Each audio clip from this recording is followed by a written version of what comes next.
Hi ළමයි, මම දිත්‍යා. මේක තමයි මගේ ෆස්ට් YouTube වීඩියෝ එක. ඉතින් ෆස්ට් වීඩියෝ එකෙන් මම ඔයාලව එක්කන් යනවා තේවත්ත පල්ලියට. ඉතින් ඔයාලත් මාත් එක්ක යමු තේවත්ත පල්ලිය බලන්න. පල්ලිය බලන්න ගියාට ඉතින් මම ක්‍රිස්තියන් නම් නෙමෙයි. මම බුද්ධාගම. ඒ වුණාට ඉතින් අපි ඉන්නේ ජායල. ජායල ඉඳන් පොඩි දුරක් නිසා තියෙන්නේ තේවත්ත පල්ලියට. ඉතින් මට යන්න හිතුණා. ඇත්තටම ඉතින් මේක මගේ ෆස්ට් ටයිම් එක නෙමෙයි. ඊට කලින් මම එක සැරයක් ගිහින් තියෙනවා පල්ලිය බලන්න. ඉතින් ඔයාලවත් එක්කගෙන ආපහු සැරයක් යන්න හිතුණා. ඇත්තටම ඉතින් මම මේක ගිහින් තියෙන නිසා දන්නවා ඒක ගොඩක්ම ලස්සනයි. ඒ කියන්නේ හරිම නිස්කලංක පරිසරයක තියෙන ගොඩක් ලස්සන තැනක් තමයි තේවත්ත පල්ලිය කියන්නේ. ඉතින් යන මගදී අපිට වැවකුත් හම්බ වුණා. රාගම කිට්ටම තමයි මේ වැව තිබ්බේ. ඉතින් වැවේ ලස්සනත් බලාගෙන අපි ඉතින් තේවත්ත පල්ලියට යනවා. ඇත්තටම හරිම ලස්සනයි ඒ ඒරියා එක. ඉතින් ඔන්න දැන් අපි තේවත්ත පල්ලියට ඇවිල්ලා තමයි තියෙන්නේ. අපි ගියේ ඉතින් ඉරිදා දවසක. ඉරිදා දවසක නිසා මෙතන ගොඩක් එතනම සෙනග හිටියා. ඒ වෙලාවේ දේව මෙහෙයකුත් තිබ්බා. බලන්නකෝ ඉතින් යාළුවනේ ලස්සන.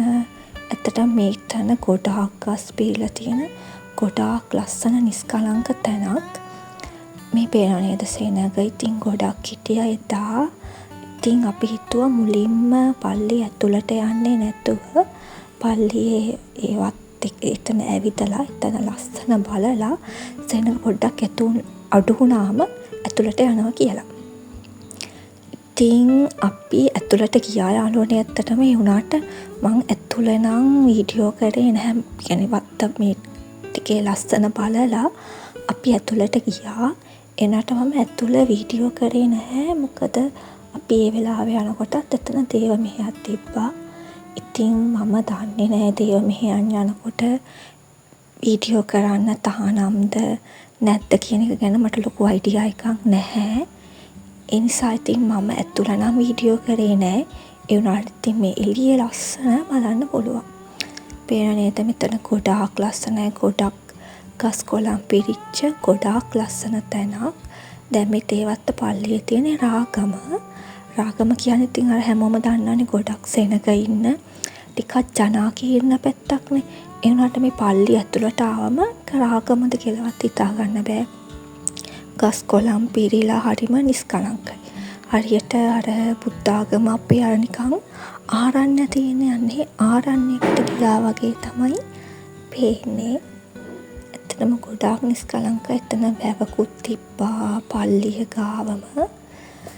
ඉතින් මේකේ පල්ලිය භූමියේ ඒගොල්ලෝ ස්ටැචුස් හදලා ඒකේ ජේසුස් වහන්සේගේ කතාව ජීවිත කතාව කියන්නේ උත්පත්තියේ ඉඳන් ජේසුස් වහන්සේ ඇන ගැසීම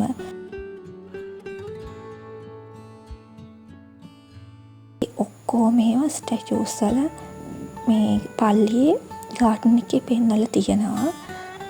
මං ඉතින් ඒවා ලොකුවට විස්තර කරන්න යන්නේ නැහැ. මොකද මට ඒව ගැන එහෙම විස්තර කරන්න තරම් අයිඩියා එකක් නැහැ.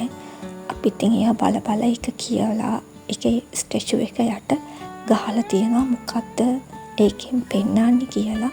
අපි ඉතින් ඒව කියව ඉස්සරහට ගියා. මං ඒවා වැඩි විස්තර කරන්න නම් දන්නේ නැහැ ඉතින්. මොකද ඇත්තටම මමත් මේ පල්ලියකට ආව දෙවනි වතාව. තේවත්ත පල්ලියටම තමයි දෙසරම ඇවිත් තියෙන්නේ. ඒ නිසා මම එහෙම ලොකුවට විස්තර කරන්න යන්නේ නැහැ. අපේ කතෝලික යාළුවන්ට නම් ඉතින් මෙහෙමයි මේ දැක්කම ඒවෙන් පෙන්නන්නේ මොනවද කියලා අයිඩියා එකක් ඇති. කොහොම හරි මේ මුළු ගාඩන් එකේම තනින් තන මෙහෙම ස්ටැචුස් හදලා තියෙනවා. ඉතින් මම දන්න තරමින් මේ තේවත්ත පල්ලිය කියන්නේ කොළඹ දිස්ත්‍රික්කයේ ගොඩක්ම ප්‍රසිද්ධ පල්ලියක්. කියන්නේ ක්‍රිස්තියන් පැතිමුතුන් ගොඩක් වෙලාවට මේ පල්ලියට එනවා. මේ පල්ලියම පොඩි තව පල්ලියක් වගේ එකක් තිබ්බා. මම ඒක ඇතුළේ නම් වීඩියෝ කරා. ඒක ඇතුලේ දේව මෙහෙයන්නත් එහෙම කවුරුවත් හිටියේ නෑ. මම ඉතින් ඔයාලට බලන්න ඒක ඇතුළේ නම් වීඩියෝ කරා. ඒක මං හිතනවා ඉතින් වරදක් නෙමෙයි කියලා. ඒක ඇතුලේ කවුරුවත් එහෙම දේව මෙහෙයක්වත් එහෙම මොකුත් තිබ්බේ නැහැ.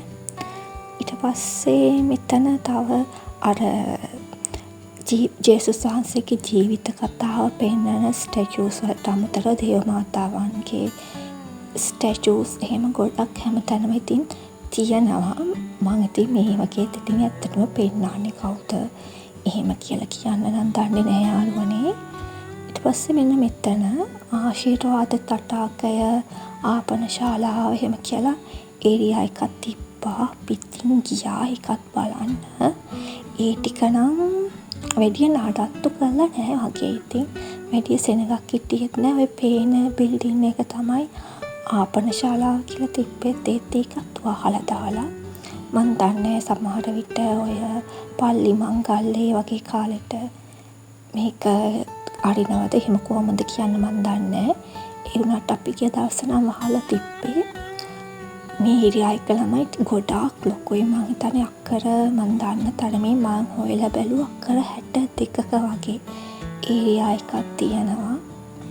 ඉතින් මේක දවසින් ඇවිදලා ඉවර කරන්න දවසින් බලලා ඉවර කරන්න බෑ ලොකු ඒරියා එකක්.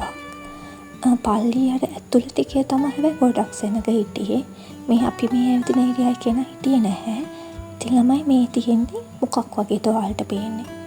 මේක ගහක් නේද? ගහක් වුණාට මට නම් මේක පේන්නේ කොන්ක්‍රීට් කොලම් එකක් වගේ.